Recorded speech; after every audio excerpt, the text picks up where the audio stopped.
few stories.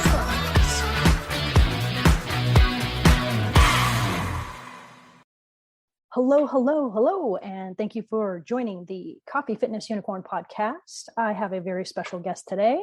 This is Mr. Robert Ottone. How you doing, sir?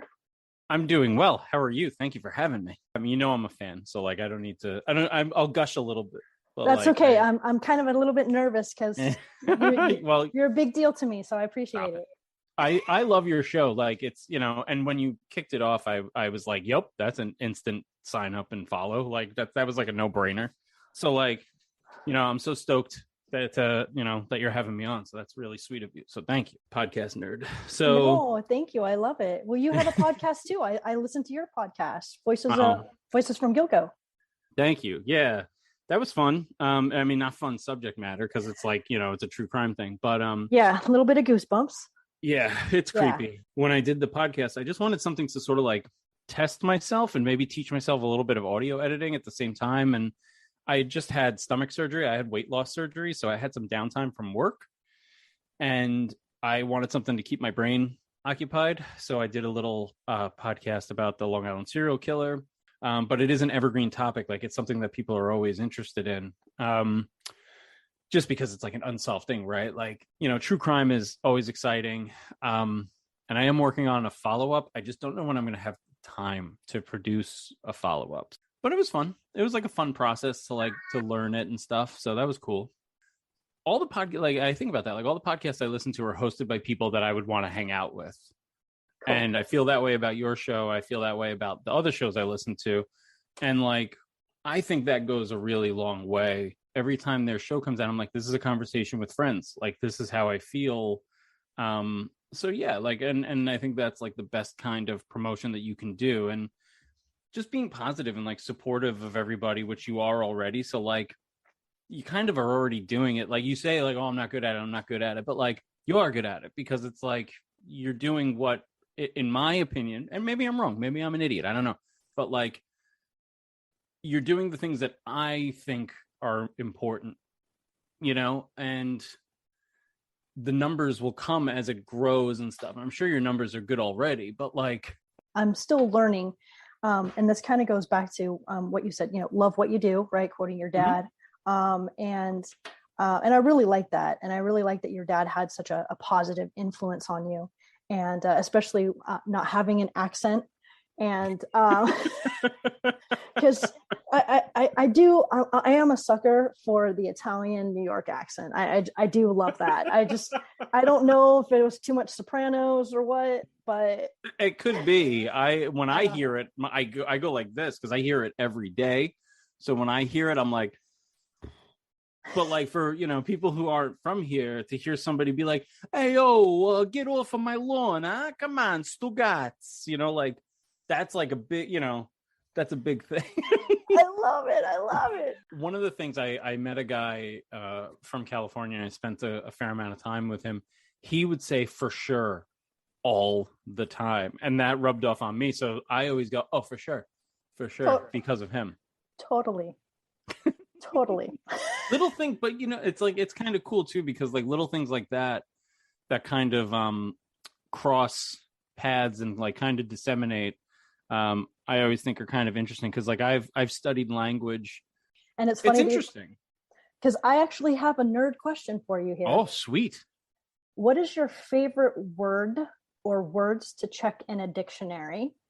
And do you have a favorite dictionary? Yeah, I do have a favorite dictionary. I actually think you can sort of see it.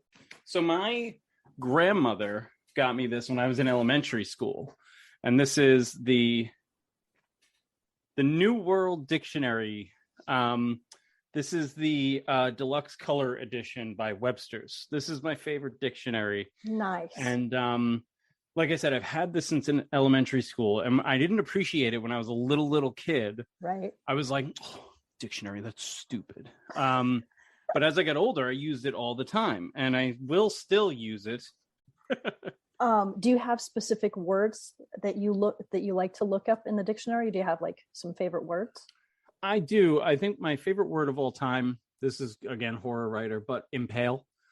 I think impale is probably my favorite word. I like to look up fears, like different types of fears, and stuff like that, just like nyctophobia and stuff like that. And Okay, you're what is gonna it? die.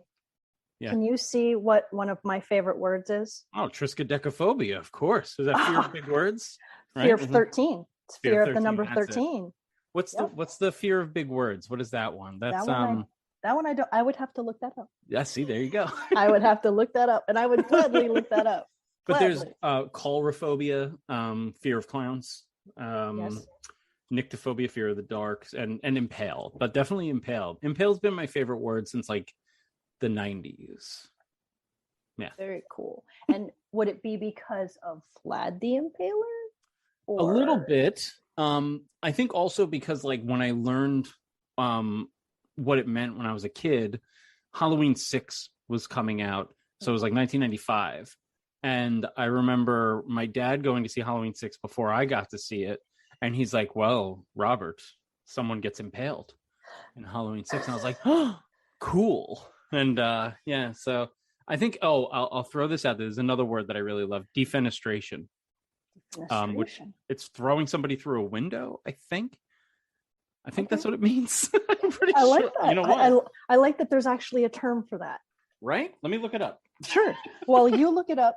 Yes. I'll share with you. So whenever I go to a bookstore, and if I'm just deciding to play and grab a dictionary, and usually my go-to dictionary is the American Heritage College Dictionary. Oh, cool. That's what I used in college. Okay. But so I'll check 4 words. Okay. Blatherskite. Ooh, what does that mean? So someone who blathers is from Irish, is someone who just talk, very verbose. So a blatherskite is a person who blathers. And then triskaidekaphobic. The F word, because I don't want my dictionary to censor me. Of course. And then sommelier, because I want to know if French borrowed words or German another German borrowed word is Weltschmerz. And then and my other favorite one is escaping me right now. But so Weltschmerz is the weight of the world, and feeling the weight of the world. So like people who have Weltschmerz, at best, it would be like ennui. The French example would be ennui, right? But the German is Weltschmerz. So I don't know if I think I like the German better than I like French. the German better. Yeah. Yeah. Weltschmerz. Ready? Defenestration. Defenestration. Bring it. Yes. A throwing out through a window. Oh, I love it. I love it. Can't go wrong. Yes. We're reading my seniors, we're reading Frankenstein right now. And yes. Right. And Yes.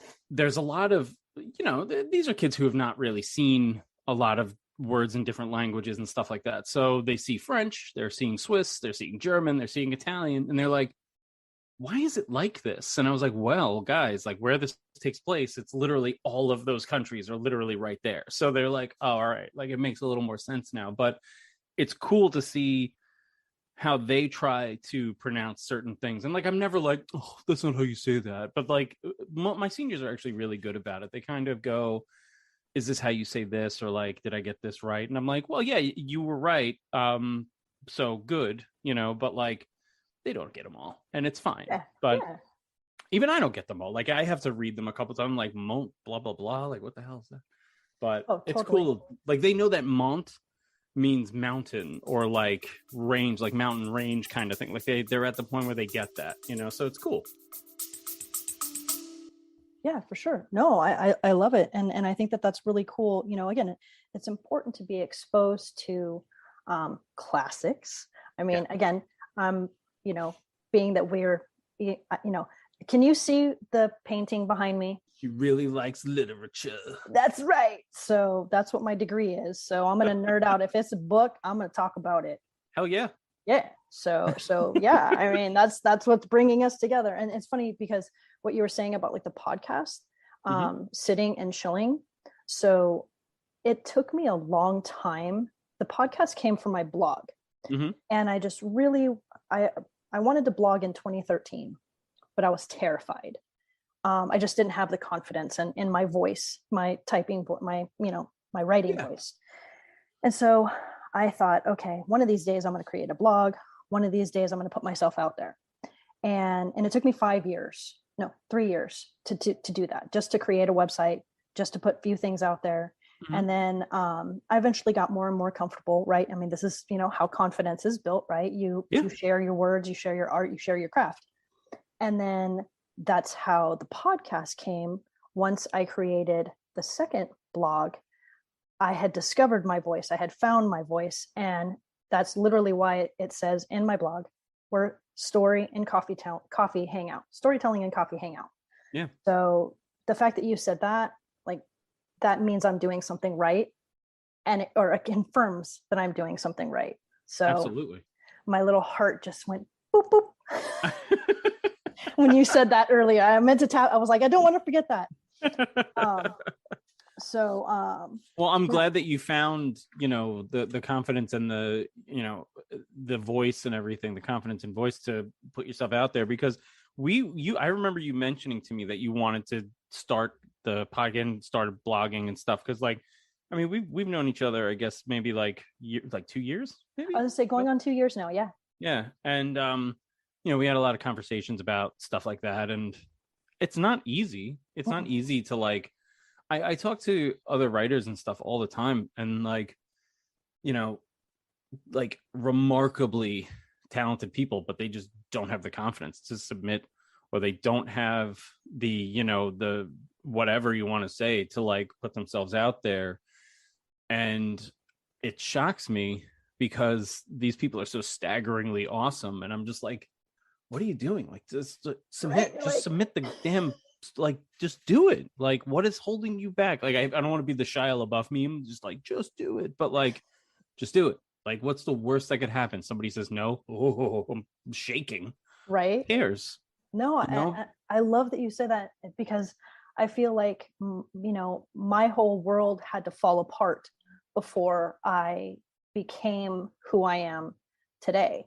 Yep. And I think that's probably why I'm now it's not like I have an effort attitude about it. It's more of, no, I'm going to do this. I'm going to try it. I'm going to see how it works. I use this when I talk with Brandy. I say life is kind of like a menu. Yeah. I'm going to order from it. If I like it, I'm going to repeat it. I'm going to keep doing it. If I don't like it, that's okay. I don't have to worry about it. I don't have to think about it. I'm never going to order that again. Yeah. So try it, see how it goes. And if I like it, I'll keep doing it. Yeah. So that's how, yeah. That's how we all should be. But again, people get in their own heads and they worry about what other people think and stuff. It's always and you see it, and I keep talking about students and being a teacher and all that stuff, but you see it all the time. The coolest kids are the kids who don't care what other people think. They're those are the kids that are going to go on to do something awesome. They're either going to be an artist, they're going to start a business that's really cool. Are they going to struggle? Yeah, everybody struggles. But the kids who don't care, and the kids who are operating on a level where they have the confidence in themselves to be I know that I can do this. I know that I'm this kind of person. Those are the kids who go further. And the writers and stuff who do put themselves out there, and the writers who work on their craft as much as they can and read and, socialize with other writers, because there's plenty of great writers who just are not very good socially, for whatever reason. The people who can do all of those things usually do better than others, just because, like anything else, writing is networking too. You could be the best writer in the world, but if you don't have someone to help you along the way, you're not going to be in luck. I've had nothing but help along the way. People have been nothing but supportive, and but that's the horror community too. There's a different vibe in the horror community, the rising tide lifts all boats kind of vibe. I love that you said that about the horror community, because that's how I feel. So even though, Coffee Fitness Unicorn, it sounds all rainbowsy, right? I actually do have, so this goes back to when I was originally blogging. I had two separate blogs. Yeah. Or where I didn't tell a soul that I worked with, because I thought for sure these people are never going to want to talk to me, because they're like, she's freaky, she's scary, and the things that she writes about are dark. Yeah. And so I had 2 separate blogs. Mm-hmm. And then I got to a point where I was like, you know what? And then a whole lot of things happened. Coffee Fitness Unicorn was born. And I said, screw this. I want all my work, 1 page. It's all right there. You want to know how weird I am? There you go. That's the unicorn part, right? So it's not just coffee and it's not just fitness, it's unicorn. And the unicorn can be whatever. And in this particular case, I think the unicorn is horror, because it's special, it's unique, and it's not always gory. It's psychological. There's so many, and that's what I love about the horror community, is there's so many aspects and facets of it. And that's why Frankenstein is so brilliant, right? It's actually 5 different genres in one book. And this was published in 1818. Thank you very much, Mary Shelley. Yeah. So, you know, that's why that's one of my favorite books ever. Yeah. Yep. So, yeah. My wife rereads it. I think she rereads that and Dracula like every year, and she cries at the exact same points every single time. And it's like, yeah, totally. Because everything that happens is heartbreaking. So it's like a family tragedy, a horror story, a science fiction story. It is perfect. But I think it's funny because you mentioned like the idea of like rainbows and sun and like, you know, positivity and stuff. The nicest horror writers that I've met write like the most brutal stuff. So Paul Tremblay, right? Like he's such an unbearably nice guy, and yet he wrote Cabin at the End of the World, which broke me. And it's just like, dude, like you're so nice and you're so supportive and so sweet and such a good person, like, and then you killed me. You know, and like John Langan's the same way. I have the Fisherman right there. The Fisherman is like, in my opinion, like the best horror novel since The Exorcist or Rosemary's Baby. And it's like, dude, but he is so kind and so nice. And it's like, shouldn't these guys be like monsters? Like, shouldn't they be terrible, horrible people? And they're not. No, they're not. They're not. I didn't understand the horror writers community until I literally was a fresh widow. And when I mean that, it was 1 month, and it was my birthday.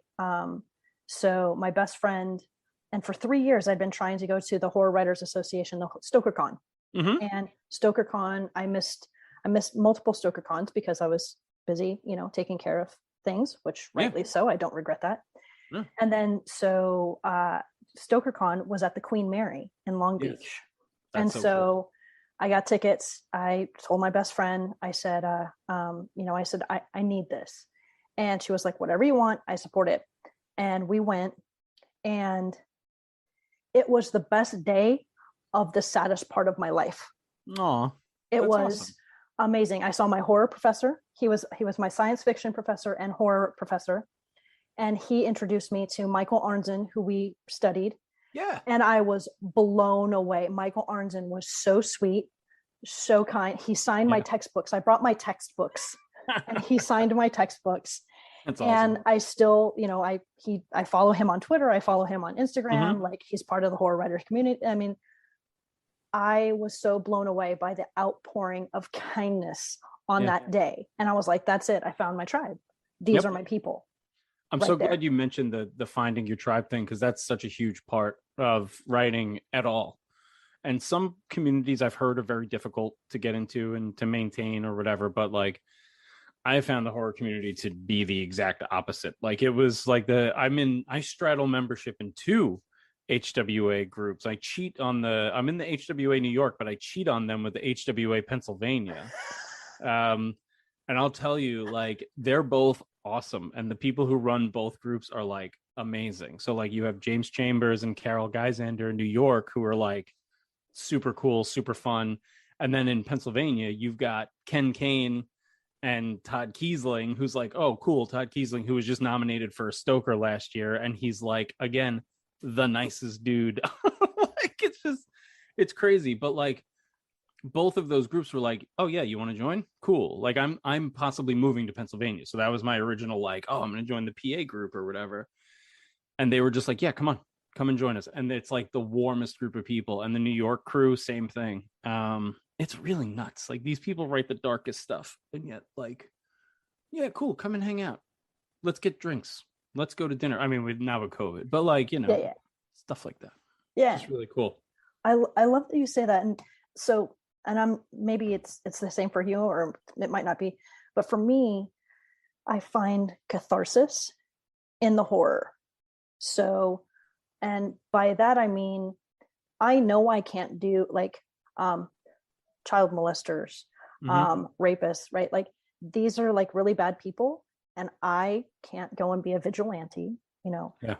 But in my head, in my stories, or in someone else's stories, I'm a badass vigilante, and I'm out there taking care of business. And the horror writing allows me to live that experience. It gives me a validation of justice in a world, right, where we don't have it sometimes.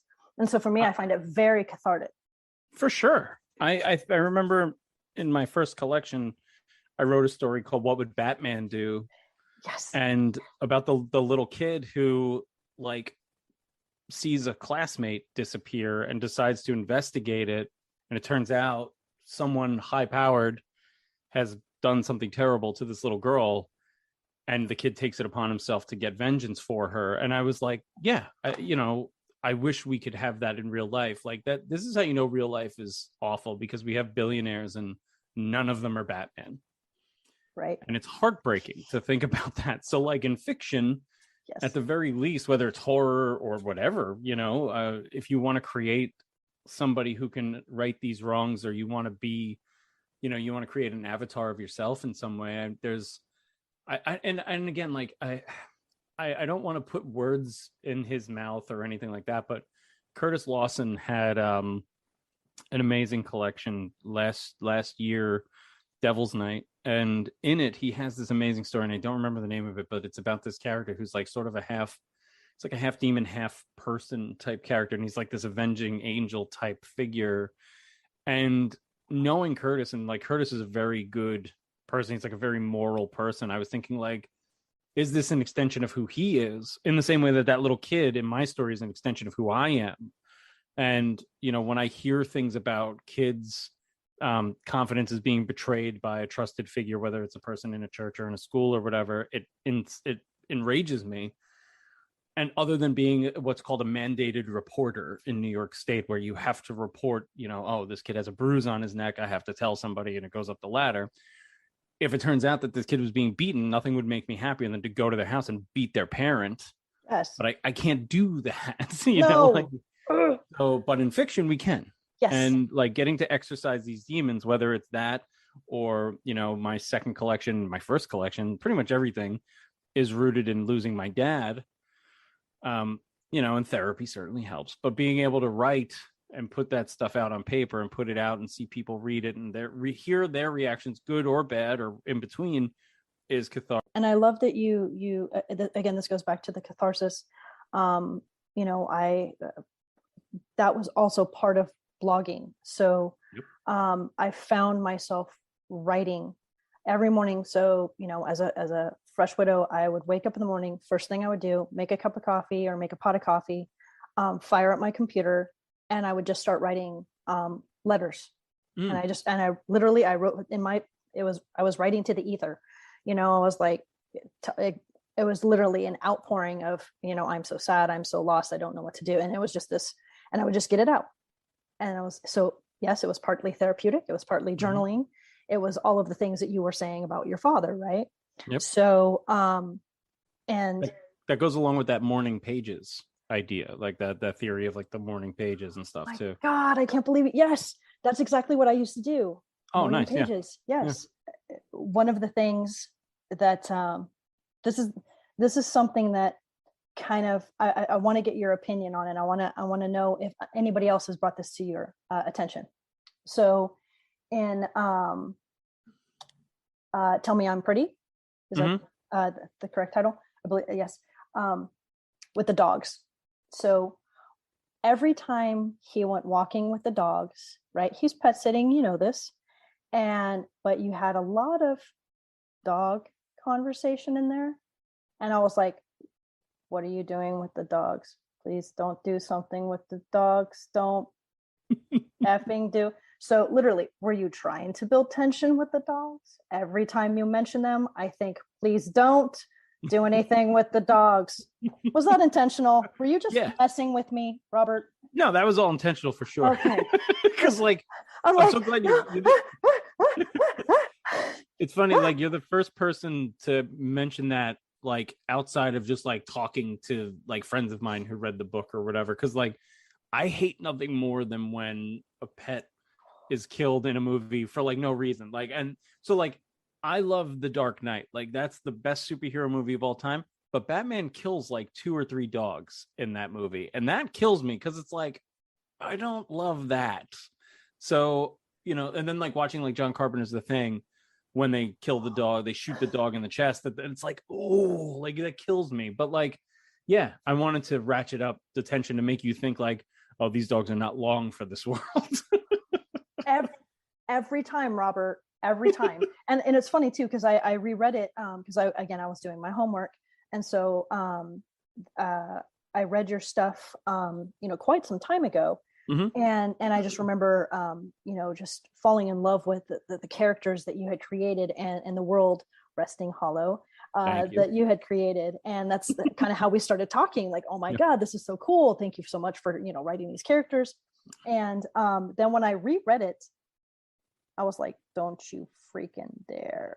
I was like, I don't remember he did anything to those guys. So I was like, I don't know if I'm going to talk to him today if he does that, but no. Like I would have felt really bad too if I killed them off because they're based on a friend of mine's dogs, and like those are good dogs. Like I couldn't. It would break my heart to kill them because they're really good. And so, no, I didn't want to. I'm not going to say like I would never kill a pet in a story. It just hasn't popped up. Like I guess like my wife and I don't have any pets, and like she's dying to get like 10 cats. Like she wants kittens just everywhere, and I don't blame her because they're super cute, but I'm super allergic, so like whatever. But to make her happy, I would do it. But like I just don't know. I think like a lot of my characters don't have pets. I kind of like realizing that now. Like nobody has a dog, nobody has a cat. It's weird. It's really weird that I write like nobody has a pet because that's my experience, I guess. That's cool. That's interesting. That's cool. And I love that we're talking about, so kind of when we watch various horror movies, and of course they've crossed the line now, and they do kill animals and they do kill children in movies now. And I just remember that being like the line you didn't cross, and that was always the solace that I found in horror movies. I know that sounds like a contradiction. The solace in horror movies is you don't kill the animals and you don't kill children. Now they do. Now it's just, I'm just like, so Pet Cemetery to you must be particularly rough. Oh my God. Yes. I remember, well, I every time I see like an animal pop up in a horror movie, I go right to doesthedogdie.com. And thankfully, they are a very extensive database. And it has like, do children die? Are there drugs? Is there bones breaking? Like they have all these different criteria. It's ridiculous. I get so grossed out like when I see like a hyperextension of a bone or anything like that. That's the worst to me. Yeah, like bones sticking through the skin and stuff. Oh yeah. Because I've seen it in real life, and it's like. Yeah, that kills me. But like again, seeing like a pet die is really brutal too. I think I just watched something recently where like I made my wife watch The Meg, which is one of the last movies my dad and I saw in theaters. So I bought it and I was like, yeah, we're gonna watch The Meg because it actually is good too. I really like The Meg. But that was good. I enjoyed it. Fun. Yeah.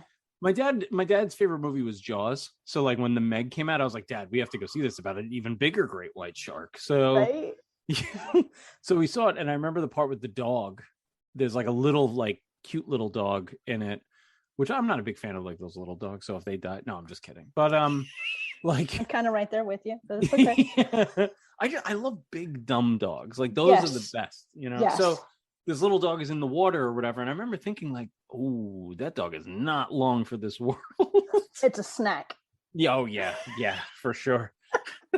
One of my favorite movies of all time is the Korean movie Old Boy, and there's a guy who kills himself and he's holding a dog when he does it. Oh, like, crap. And I like to think that the dog survives, because you see him land and his hand falls, and it's a stuffed dog at that point, and it just kind of like drops to the side. But I'm like, all right, that dog's alive. It didn't die. He didn't land on the dog, so that's fine. But I don't know. It's a silly thing, I guess, but still. No, I love it. It's these are all the things, and that's the beauty of horror is, the solace of horror, right? You find, and you mentioned Jaws. Yeah. How many times have you heard somebody else refer to something? We're going to need a bigger boat. We're going to need it. I mean, it's legendary at that point. It's now legendary. Yeah. So many people, quote it. So that actually leads into one of the questions I have. So I actually do have a list of 12 questions on my phone, which we'll get to. Sweet. But since we're talking about nerding things, so because in your People book, you had mentioned Lost Boys. You referenced Lost Boys in there. And so I wanted to know, do you have a favorite vampire movie or vampire show? So we've talked about Frankenstein. We've talked about other horror. Let's talk some vampires for a second. Yeah. I love Bram Stoker's Dracula, the Coppola. Like that's the ultimate version of Dracula for me. I know that that's not like an original take, because but this kind of sucks, but it's a fun story, I guess. So my wife and I got our wedding rings, and we had them specially made. They're made of stone. They were, we're not big into like diamonds, and like she's not into it. I'm not into it. She didn't want gold. I'm not a big gold guy. So we had these like stone rings made that had like other pieces of rock in them and stuff. They were really cool. And on the inside we had I've crossed oceans of time to find you from Dracula. Yes. And so my wife loves Dracula. So like we saw it on the big screen during COVID. We did like a drive-in thing. So yeah, I would say Bram Stoker's Dracula by Coppola. I do love Lost Boys. It's tough. Vampires are tough, but yeah, I'm gonna go Dracula, the Coppola one, just because like the way he dresses when he's like the English gentleman, I would give anything. That's how I wanted to dress for my wedding. I wanted to wear that walking down the aisle, and then for the cutting of the cake, I wanted to put on the red armor. And my wife made our cake, but I was like, if I can do the armor, can I stab the cake and have it erupt with blood? And she's like, we could do that. So we can make that happen. We didn't do it because like, I didn't know anybody to make the armor. Now I do, thanks to the HWA. Actually, I know a guy who can make me Dracula armor. But so cool. Yeah, I'm like 2 seconds away from being like, here's $5,000, make me the armor. Make me the Dracula armor. I love it. I love it. Everything about that movie, all the trickery, all the stuff in the camera is so perfect. The fact that it was Coppola's kid who did all that stuff, like putting Gary Oldman's eyes in the sky and putting doing like the shadow puppetry. Yeah, the shadow puppets. Yes. So cool. Like everything about that movie is just so perfect. And then when they're racing the sun, oh my God. Like, it is. Yeah. And take me away from all this death. Yeah. Like, come on. I mean, so good. Yeah. I get so upset every time Quincy doesn't make it, but then like I'm cool with Quincy not making it, because when you really think about it, he's the one who kills Dracula. Like he's the one who puts the nail in the coffin, like no pun intended, but like, her cutting the head off, of course. But like Quincy's the one who's like, I could do this. He's like, I'm the dude from Texas. I could do this. Like I'm the tough guy. Right. And he does it. And I'm like, all right, it sucks that he doesn't make it, but I know that Mina and Jonathan named their kid Quincy after him, which is like the cutest thing ever. So it's like, all right, it's fine. Yeah. No, and it's so funny that you mention, because Dracula and Frankenstein are my two favorite books. Mm-hmm. And we're going to nerd out here for a second. They are both epistolary. Yeah. And epistolary is one of the hardest forms of writing. Yeah. And maybe that's what makes them classic, is like nobody does letter writing, as a genre anymore. And the fact that and they're both from the 1800s, you know, they're just classics. They're like you said, and there's so many different genres in each one. They tap into different elements, you know, and so maybe that's why they are epic. Oh, yeah. Yeah. I think about the epistolary novel. I know that there was a pretty popular one last year that came out or whatever, but like I think about, like, for me, Candle Cove, which was the creepypasta, that's an epistolary novel presented in the form of an internet forum, and that was turned into a brilliant TV show on Sci-Fi Channel Zero, Candle Cove. But it started life as a creepypasta that was done in the form of internet posts, which is absolutely an epistolary novel. So that's, I think that's probably, of the modern epistolary novels, I'd say Candle Cove is probably the best. It's terrifying. It's weird. It's like weird fiction. It's almost like Michael Sisko level weird, but a little more accessible because of like the presentation of it. But yeah. Epistolary novel's hard. I would love to attempt one. Right. Yeah. That's probably like the highest form of the genre out of all of the literature types. Like I just do my micro flash, you know, horror and stuff like that. But yeah, see, that's hard.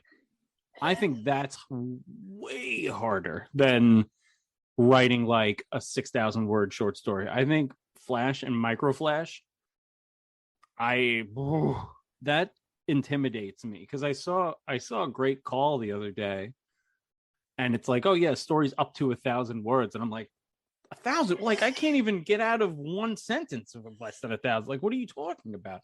But I'm gonna send it to you, because I think you could probably knock it out of the park. But like, yeah, that's really intimidating to me. And I know a lot of people who do flash really well, and I'm just like, I would love to learn how to do flash well. I learned about micro flash. Someone told me, God, who was this? I'm going to feel really bad that I don't remember who said it, but they write microflash at like the expert level. And they were like, it's almost like reverse engineering a joke, because you figure out the punchline first, and then you figure out how to get there as fast as humanly possible. And I was like, that's really smart. So like thinking of flash in that way is kind of cool. I've written one flash thing that I'm like relatively okay with, and I haven't published it anywhere because I'm just like, I don't know what to do with this. But yeah, I think writing flash and micro flash is a skill that I really wish I had. Eric Hansen, he writes flash, and he's like staggeringly talented. I can't do it. I don't know. That's awesome. So this is where we have a commonality. I also started out as a journalism major before I became an English major. And one of the things that my New York professor pointed out to me, I wrote her a paper, and she was a hard ass, and she almost made me cry in grad school. I almost cried, and this is when I almost cried. What was your undergrad? Where did you go? And I was like, well, I started out as a journalism major. And she was like, oh, that explains it. Is it bad to be a journalism major as an English? Like I literally, I was walking away after she, you know, analyzed my paper, and I was like thinking, I was like, is it bad? Like, was I? And no, when I'm speaking with people, I am verbose, because we're bouncing off of each other, and we're sharing, and we're rolling. But when I write SOPs, standard operating procedures. Yeah. Do you know what standard, right? It's something that you need. It's training manuals. It's simple. It's called ABCs: accuracy, brevity, and clarity. Yeah. That's it. Nothing more, nothing. There's no fluff. I would have to do training videos for my SOPs. The marketing department's like, yeah, can you write the script for this? And I'm like, yeah, sure. It's a SOP script right there. Step 1, step 2, step 3. And they're like, no. We need fluff. And I'm like, there's no fluff. This is what you do. You stir it, and then you mix it, and then you cook it, and then you bake it. And that's it. Like, right. I feel very New Yorker right now. I'm like, and I don't know how to fluff. I don't know how to fluff. And so for me, go ahead. Sorry. No, I think that's interesting because like when I teach my students, the proper like paragraph length, I'm like, guys, 3 to 5 sentences, lean and mean, in and out. Like write like a Navy SEAL, get in, make your point, and get the hell out of there. Yes. Like just land the plane, Oh my God. 10 sentences would make me want to blow my brains out. Like I wouldn't want to read that. I wouldn't want to read that. And I've taught like, I love you, Robert. I love you. I love you. Like but like I don't know. I don't see like if you can make your point in 5 sentences and that's less time than I need to spend reading it, like I'm not going to mark you wrong. That's great. Perfect. Great. Done. Yeah. And that was the hardest part for me as an English major, is that, when they said 10 pages, I was like, you got it. People would be turning in 12, 15 pages. And I was like, the assignment was 10. Right. I was like, nailed it. Like, I got what you want. And it's right here. This is it. Yeah. And so that's probably why technical writing for me it is my jam. Like I love SOPs. I could SOP all day. SOP all day. I had never heard of Flash or so Flash horror or micro Flash until I got to this class with the professor who introduced me to Michael Arnzen. And that blew my mind. And we actually had to create Flash for the class. Cool. And that was when I fell in love with I literally lost my mind. I couldn't believe that this is what people were producing. And reading, I have both of, I have 100 Jolts and I forget the other one by Michael Arnzen, I forget. Dying. I have both of those. And it's all Flash. And when I wrote my Flash and the professor gave me feedback and saying, this is really good, I was like, this is so cool. And you have to understand, I went back to school very late. I didn't get my master's until I was 40. So I was 36 or 37 writing my first Flash, or horror Flash. And that is from his class. Okay. And again, I was afraid to tell my coworkers that this is what I do. This is what gets me excited. Yeah. No, it's awesome. Flash horror. And so that's why I had the 2 separate websites. And so I was like, here's this is, happy unicorny coffee stuff. And then, here's this dark, scary spooky world. Stuff. Yeah, spooky. So I had coffee musings and I had spooky musings. And so I kept them very separate. The possibilities that horror presents and the possibilities that weird fiction present is what gets me hot and bothered about the genre. And like, would I want to write? Yeah, I'm dying. Nothing in this lifetime would make me happier than to write a comic book series based on a couple of my favorite superheroes. Like nothing would make me happier than that, than to like take a break from horror and just write guys in spandex stories for like a really long time. But like until that happens, like I'm going to keep writing horror in the meantime and experimenting with that and hopefully keep publishing other people's stuff and my stuff and see what happens. I've had students bring in my books for me to sign and I'm like, no, you should not have this, but I will sign it. Thank you for buying it. And here you go. But that's so cool. Yeah, they're very cute. They're very cute kids for the most part. There's a couple of troublemakers, but right. But yeah, no, I'm glad to hear that your coworkers have been receptive. And like, doesn't that make you feel like hiding that part of yourself for so long makes you I don't want to say regret, because like we shouldn't have regret really, but like it just makes you wish you had done it sooner. So yeah. And these are the Robert Ottone questions that I've been working on since we're gonna start talking. So how much coffee do you drink in a day? Okay, probably about 24 ounces total. Okay. And what is your go-to drink? In terms of coffee or anything? Coffee drink. Sorry. What is your go-to coffee drink? We have an espresso machine. My wife uses it more than I do. I'm a fan of just chock full of nuts, throw some light vanilla almond creamer in there, and I'm good to go. I'm French vanilla almond creamer. That's my go-to. I'm a simple boy. I don't get too fancy. I would like to get into, I guess smaller, I don't know what you call it. Like more indie coffee and stuff like that. I would love to really get hardcore about it. But like, with my schedule and everything, and it's one of those things where like I could see that being a cool hobby and really enjoying it more, because I do love I used to watch that Dangerous Grounds show. Love that show. Awesome, so cool. Love that show. But like I would love to explore that more, but I'm so basic. I'm sorry to be so basic, but I am. I love it. And that's actually the next question was, how do you take your coffee? So you just answered that question. Yeah.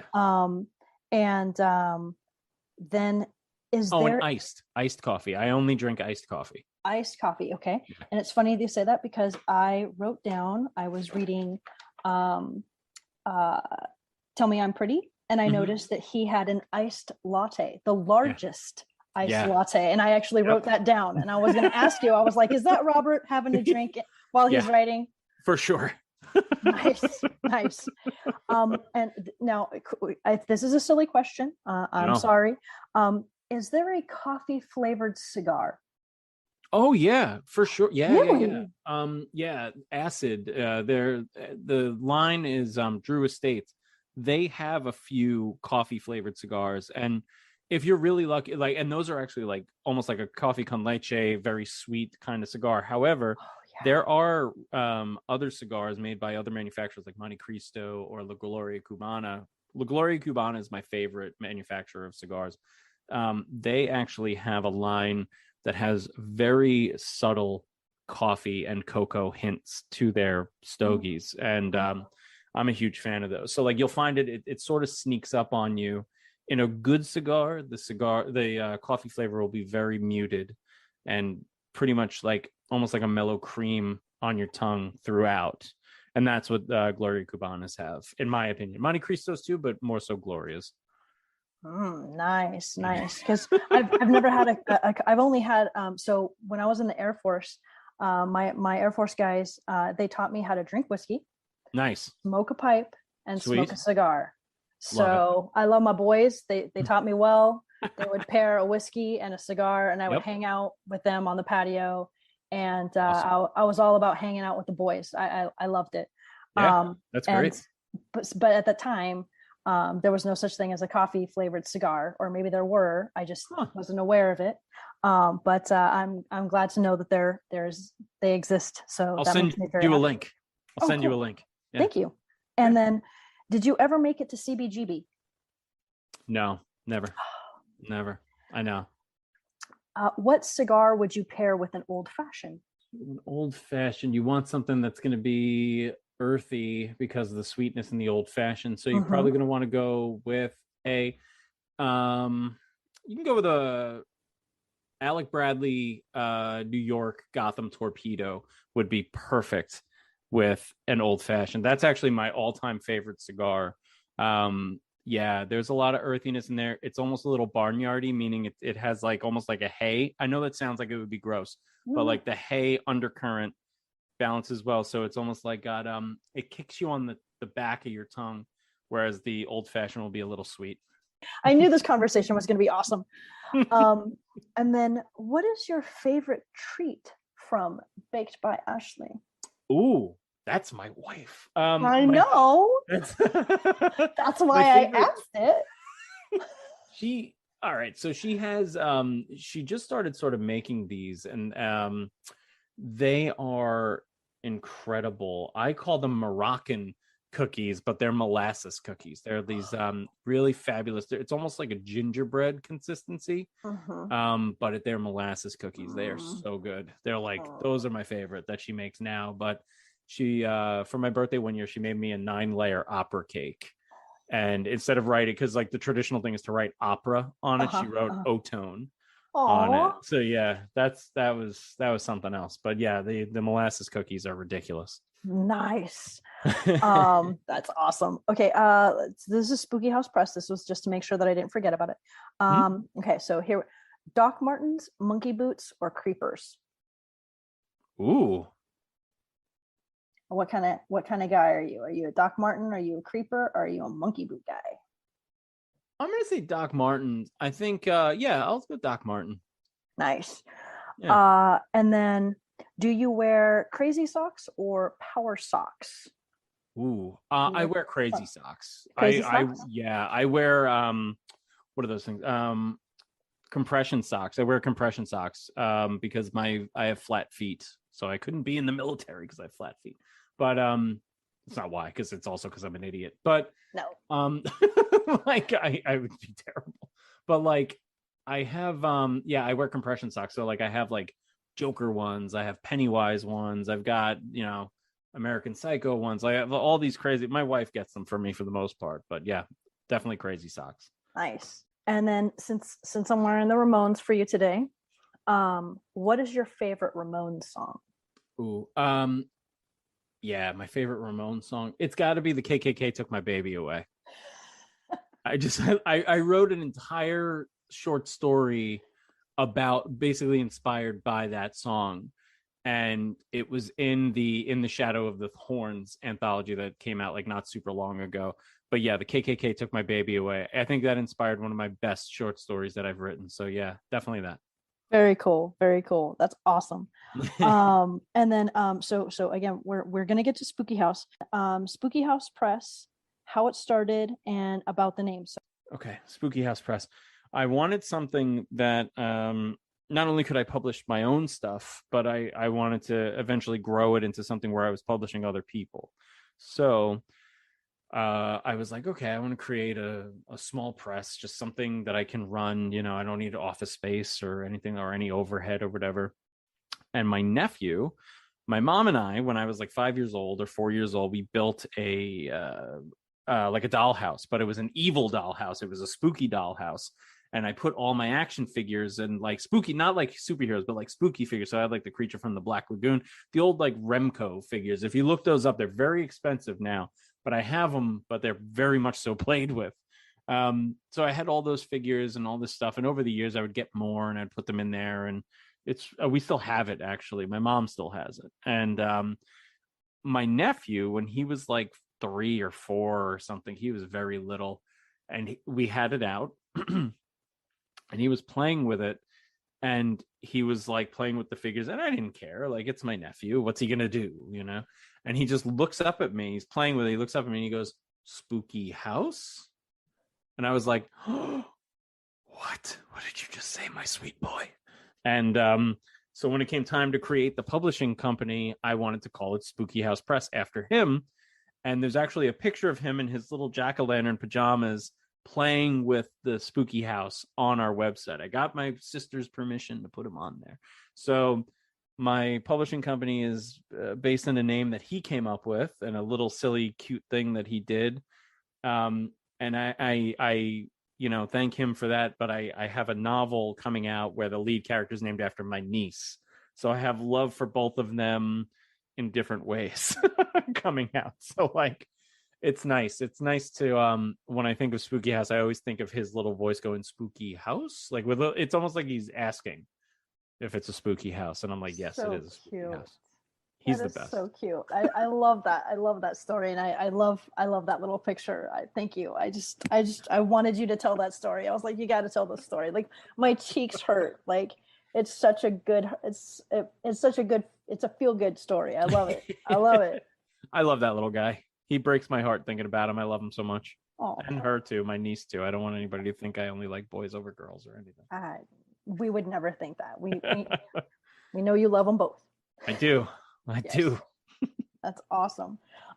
Did you want to talk about this? My thinking with Deeply Personal was like, I just want to give, and it's not me giving because she would have taken it eventually and she would have done something eventually. I'm just the lucky one who got to like give this opportunity to her first, because anybody else would have too, because she's insanely smart and funny and cool.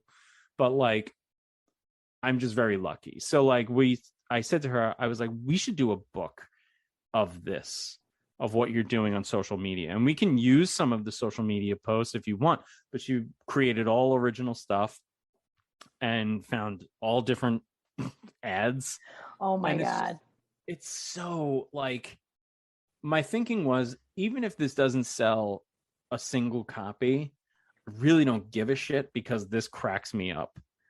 Yeah. And yeah, like, oh my God.